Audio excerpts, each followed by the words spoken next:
Di ba? Sinasabi mo, sige pa nanay. Konti pa yan eh. Sige pa, dagdagan mo pa. Ganun ba? Hindi naman eh. Di ba kapag sinesermonan ka ng tatay mo o ng nanay mo, halos wala ka ng mukhang iharap. Para kang chicharong bulaklak. Sana may suka para pwede kang kainin, kaso hindi. Di ba? Eh kaso sa sobrang kahiyan, umiiyak ka na lang sa isang tabi. I hope ganon ang ginagawa mo kapag sinesermonan ka. Hindi, pag sinesermonan ka, sinesermonan mo rin siya. Anong karapatan mo na sermonan ako? Nanay lang kita, tatay lang kita.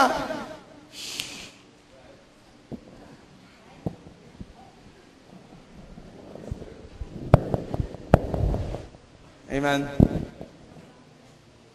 Please don't do that. Tama po ba? Be sure, once na meron sinasabi sa inyo, kalagitnaan, no? Maring ako man, o sino man yung tao na gagamitin ng Diyos sa inyong harapan, makinig kayo. Tignan niyo kung meron siyang punto. Kung minsan hindi nyo nakikita yung punto ng isang tao dahil minsan sarado ang ating mga mata. Pero kung minsan, once na narinig mo yun, dun mo nare-realize, oo nga no, totoo yun no. Parang ako yun. Diba? That's why, samantalayin ninyo na meron kayong naririnig na katotohanan. Amen. Palakpakan natin ang Diyos. Hallelujah. Let me continue this in verse 17. The 70 return with joy, saying, the Lord, even the demons are subject to us in your name. Anong sabi rito? No, yung 70 na disciple, bumalik kay Jesus. Sabi ganon, mission accomplished, Lord. Sabi ganon, don't worry, wala yun sa Bible nyo. Amen? Hello? And then, nung bumalik sila, no, nagre-rejoice sila. Is that in your Bible? Yes. Bakit? Kasi sabi nila, sa report nila, alam niyo po ba, na maging ang masamang spirito ay nagpapasakop sa amin sa pangalan niyo? That's why they are rejoicing. Nagre-rejoice sila ng time na yon. But look at here. Sabi, and he said to them, verse 18, I was watching Satan fall from heaven like lightning. Then si Jesus ay nagkaroon ng revelation. Now, ano yung revelation na na-receive ni Jesus? Nakita niya, everybody listen to me, si Satanas na nauhulog mula sa kalangitan. Amen? Bakit kaya? What do you think? No? Remember, no? Dito sa Revelation na sinabi ni Jesus, hindi pa siya namamatay.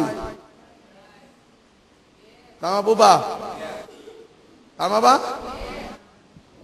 But sa sinabi niyang kapahayagan, ito ay pagpapatibay lamang na mangyayari sa darating na kapanahunan. Kailan yun naganap? Nung si Jesus ay namatay sa krus ng Kalbaryo.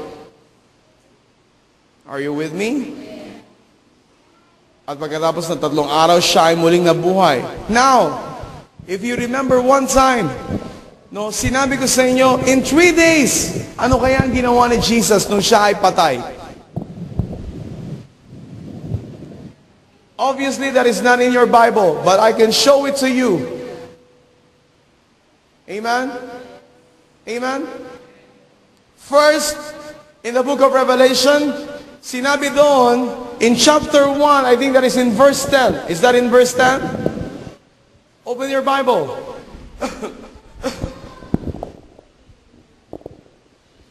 In the book of Revelation,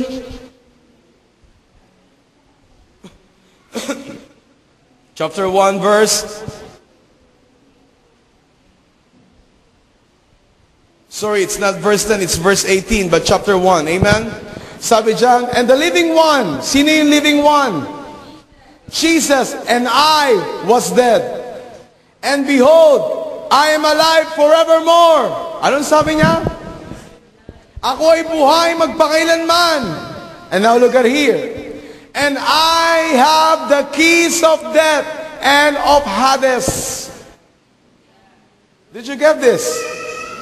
Meron siyang keys of death and keys of...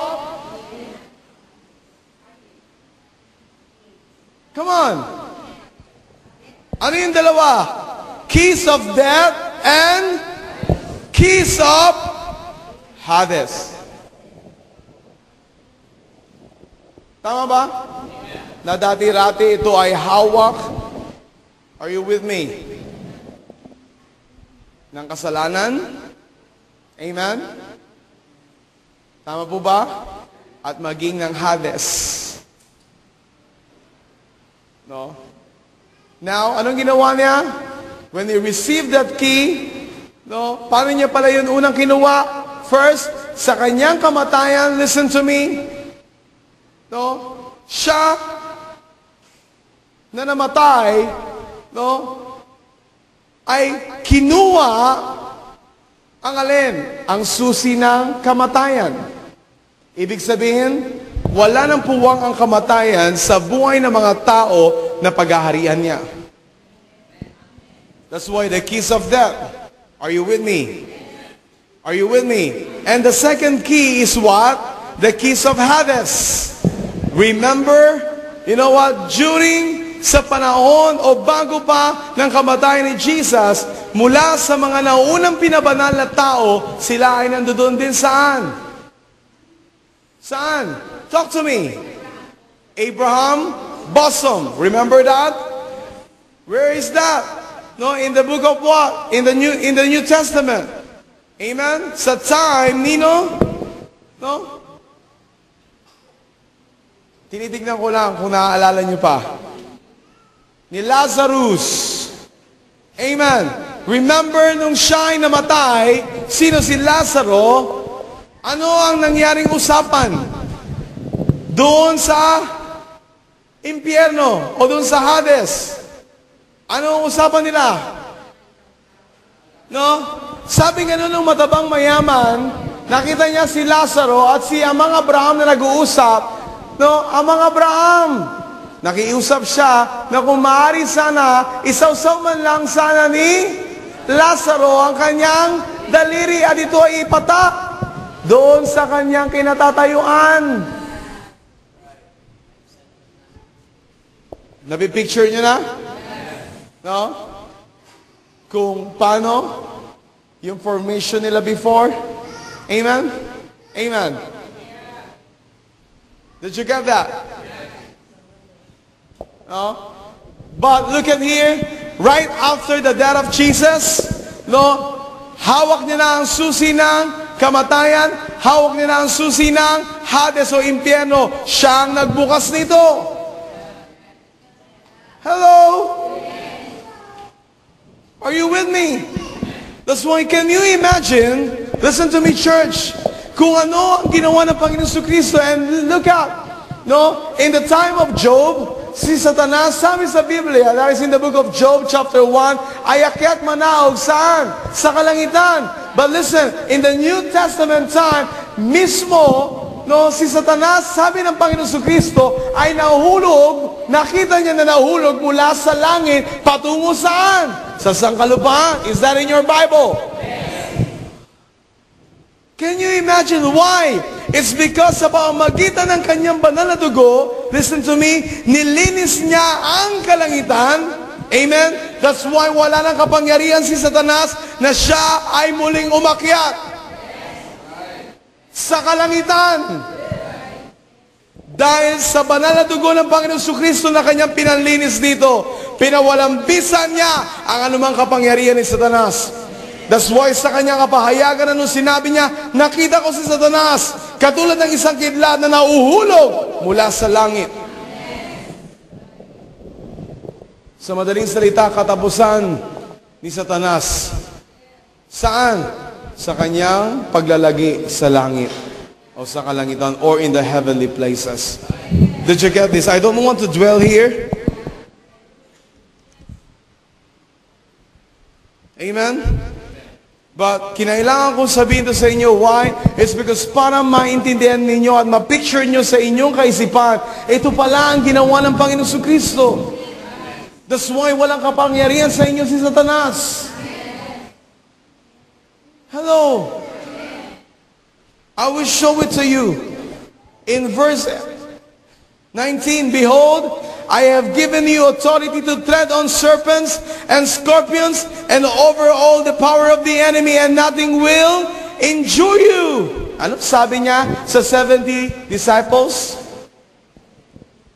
Tama ba? Anong sabi niya? I have given you authority to tread what? No?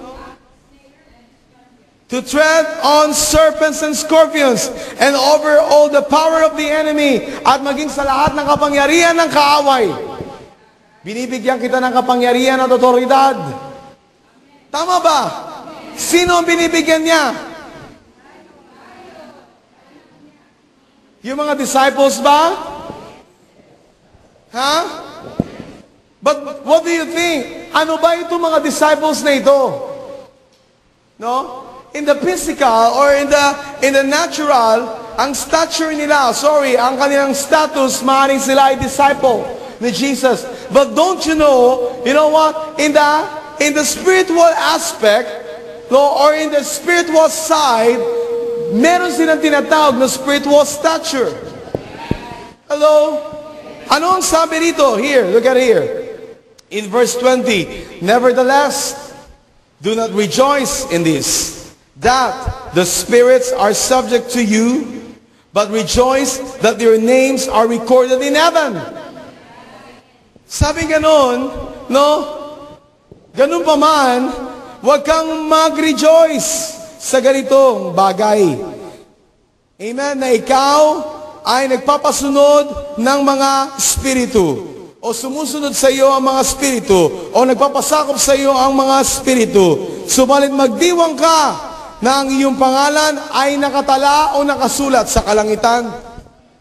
Now, ano ba ang pagkakaintindi mo? It's all about salvation? No. Hindi ito patungkol sa kaligtasan ng sangkatauhan. Ang tinutukoy dito, mga kapatid, if you notice, ang kausap niya, 70 disciples. Meron na silang ginagawa in the kingdom of God. Tama ba? Hindi sila new converts, at lalo tigit sa lahat, hindi rin sila new believers. They are disciples already, but in the Spirit, gusto ko na ipakita sa inyo na meron silang katatayuan. Maybe sa paningin ng tao, sila ay ordinaryong disciples, but in the Spirit, meron silang katatayuan. Kung kaya't ang masasamang spirito, ang sabi sa binasa natin, ay nagpapasakop sa kanila. Now, ano ang katatayuan sa spiritual na lebelo ng 70 na ito? Everybody, listen to me. Ang kanilang pangalan, sabi sa salita ng Diyos, ay nakatala. Saan? Sa kalangitan. Is that true? Is that true? Kung meron man tayong dapat asamin ngayon, ang pangalan mo at ang pangalan ko ay nakatala sa kalangitan. Then let's go back here in the book of John chapter 1. Sabi rito in verse 12, ngunit lahat ng tumanggap at nananalig o nanalig sa Kanya ay pinagkalooban niya ng karapatang maging anak ng Diyos. Now, everybody look at me. Anong sabi sa salita ng Diyos? Lahat ng tumanggap at nanalig sa Kanya ngayon ay pinagkalooban niya ng karapatan na maging anak ng Diyos. Sino kaya o ano kaya ang tinutukoy dito, no? Nakatatayuan ng 70 disciples. Sila ba ay disciple lang? Ba talaga? O sa tingin nyo, sila ay mga anak din ng Diyos na ang kanilang pangalan ay nakatala sa kalangitan? What do you think? Amen? Malinaw ba ako sa inyo? Nagkakaliwanagan ba tayo? It's because sabi rito, let me read this again, ang pinagkalooban niya ng karapatan maging, sabi, ang lahat ng tumanggap at nananalig sa Kanya ay pinagkalooban niya ng karapatan maging anak ng Diyos. Bakit kapag kakalooban ng karapatan na maging anak ng Diyos, listen to me, kung hindi ka tumanggap at nananalig sa Kanya? Tama po ba? Sa pagkakaalam ko, itong mga disciples din na ito, tumanggap at nananalig sa Kanya. That's why, anong sabi nila? No? Nagre-rejoice sila o nagdidiwang sila. Bakit? Dahil nakita nila na masamang spiritu ay nagpapasakop sa kanila. Anong sabi ni Jesus? Huwag kayong magdiwang sa bagay na yan. Subalit magdiwang kayo kung ang inyong pangalan ay nakatala saan? Sa kalangitan. Do you think nakatala ba o nakasulat ba ang kanilang pangalan o nakarehistro ba ang kanilang pangalan sa kalangitan? Kaya nagpapasakop sa kanila ang alin? Ang mga masamang spirito? Yes, obviously. But ang katotohanan sa panahon natin ngayon, sa tingin nyo ba lahat na nagsasabing Kristiyano sila ay nakatala ang kanilang pangalan sa kalangitan? Hindi. Ulitin ko. Sa tingin nyo ba, ang lahat na nagsasabing Kristiyano sila ay nakatala ang kanilang pangalan sa kalangitan? So ano ang problema? Yung dalawang bagay. Ano yun? Una,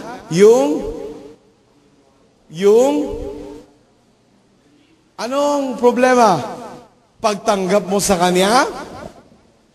At ang pangalawang problema, yung pananalig mo sa Kanya. Back to basic. Ika nga. Amen.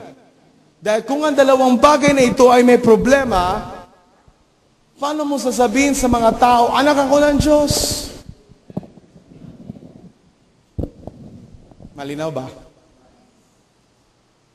Huwag kang makontento kasi dumadalo ka na sa isang tinatawag na born-again Christian church.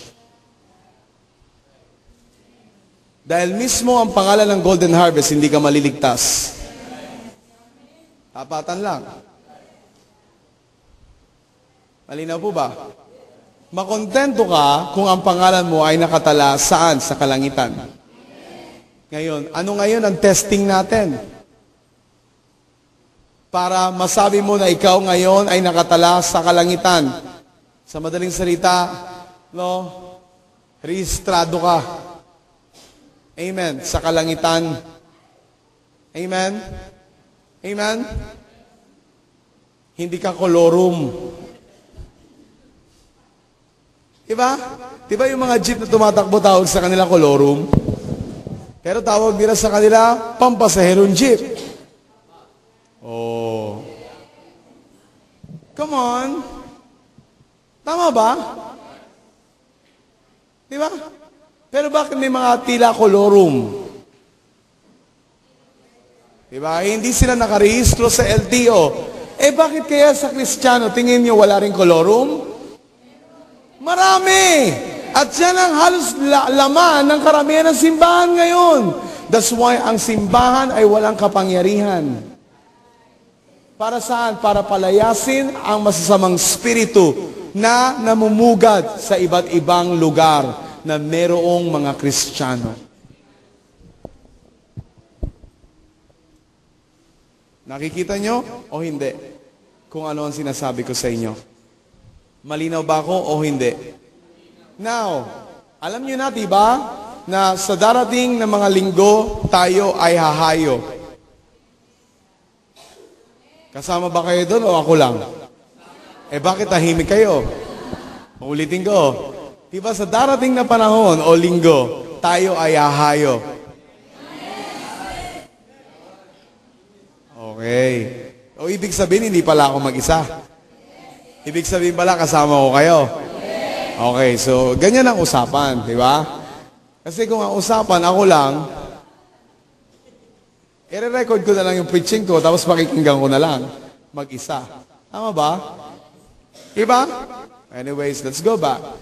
So, now, sa madaling salita, kung hahayo tayo sa mga susunod na linggo, this time, ano ang dapat mong makita sa sarili mo?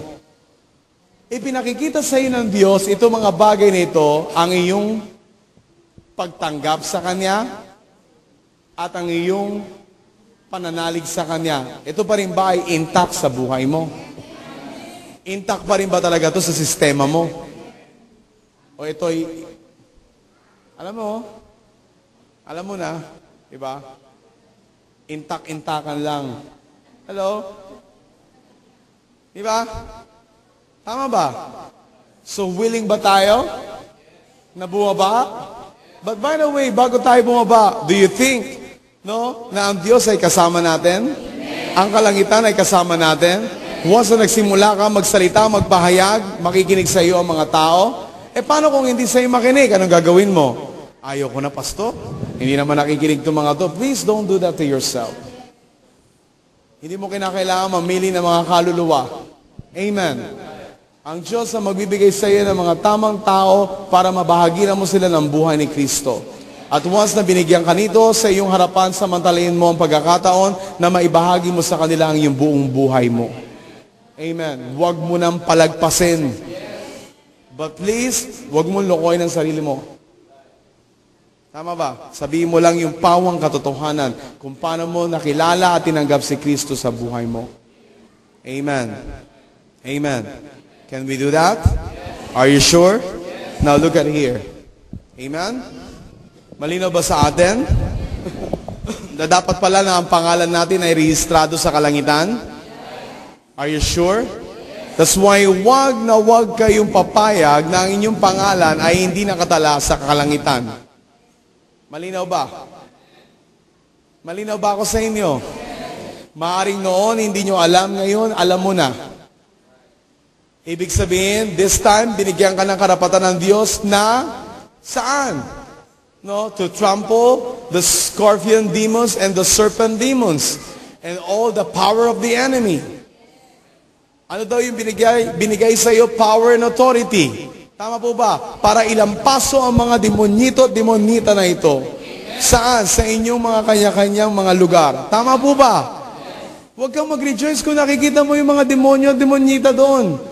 But begin to prophesy sa kanila, in the name of the Lord Jesus, you have no power and authority on this area. In the name of Jesus, I command you to get lost on this place. Please. Kasi kung minsan ang mga Kristiyano, ano ba yan? Nawiwirduhan ako. Weird ka kasi. Hello? Saan? Sa mga bagay na pang-Kristiyano, sa mga bagay na biblikal. Pero sa pagdating sa makamundo, lahat tanggap mo. Hindi mo alam kung ano ang kailangan mo. Pero lamang ka ng simbahan. Tama? Tama ba? Ang weird naman. Bakit kaya? Sharababa. Ano yung sinasabi niya? Nag-speak in tongues? Don't you know that is also in the Bible? I know some of you, you are thinking about this. Amen. About the speaking of tongues. Don't you know? Ang sabi nga noon sa Biblia na ang pagsasalita ng iba't ibang wika, ito ay personal na pakikipag-usap sa Diyos. Ang problema, you know what? Maraming mga pastors din ang hindi naniniwala. Saan? Sa kaloob ng Santong Espiritu. I need to say this. Are you with me? Why? It's because personally, wala silang relasyon sa Santong Espiritu. Now, let me tell you this. Are you ready? No? Most of the time, iniisip ng mga tao, bakit ganon? Ba't lumalaki yung church namin?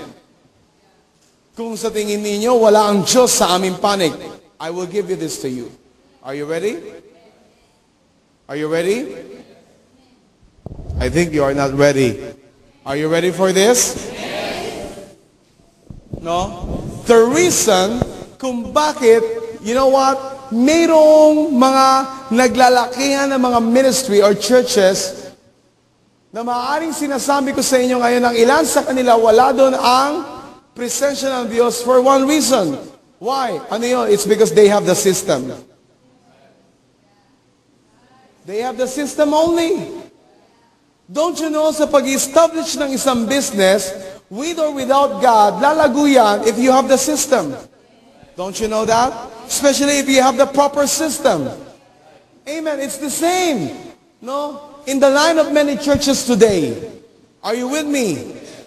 No? O sa linya ng mga simbahan ngayon, it's the same. Mapipili mo o mabibilang mo lang ngayon kung sino ang simbahan na nakarehistro sa kalangitan. Hello? No? Why did I say that? It's because yun ang katotohanan.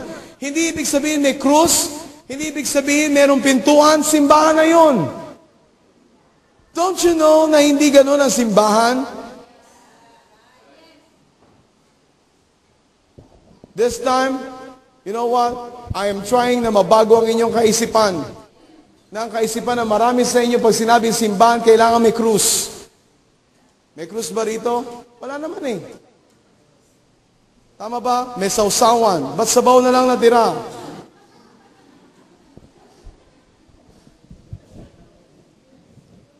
Sorry, walang wedding ngayon. Kaya sabaw lang natira. Amen. Dati may laman yun eh. Anyways. Hello? Nagkakaunawaan po ba tayo? Huwag niyong ipako sa inyong kaisipan. Ito kasi nagisnan ko na. Dito na rin ako mamamatay. Kung gusto mo mamatay, sige, mauna ka. Wala naman pumipigil. Diba? Ngayon lang ako nakarinig ng ganitong klaseng pastor. Salamat sa Diyos. Tama ba? Sinasagot ko lang kung anong laman ng kaisipan niyo.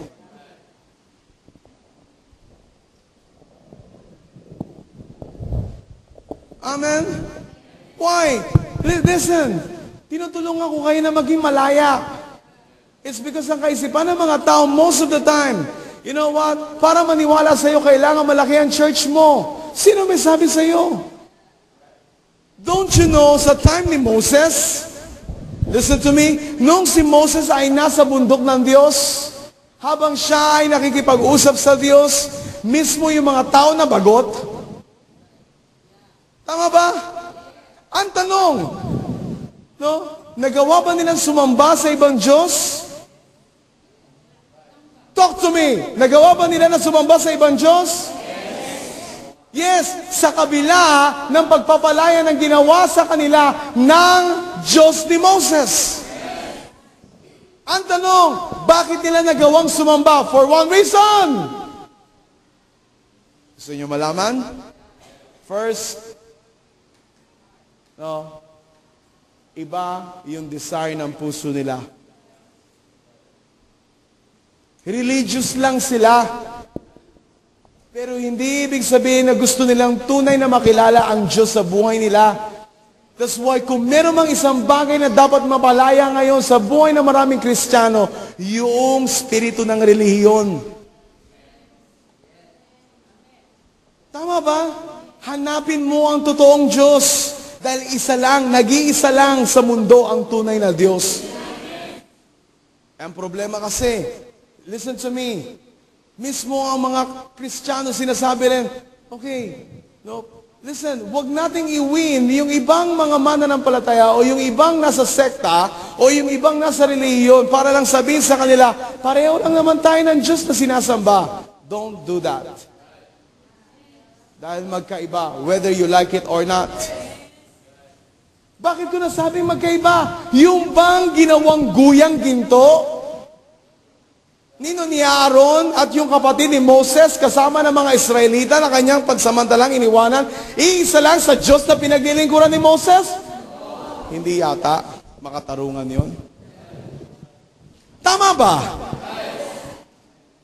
I want you to think this way. Amen? Gusto ko mag-isip kayo. Pareho ba? Come on, talk to me. Pareho ba? That's why don't say that na pareho lang ang Diyos na sinasamba mo at sa sinasamba nila. It's because kung pareho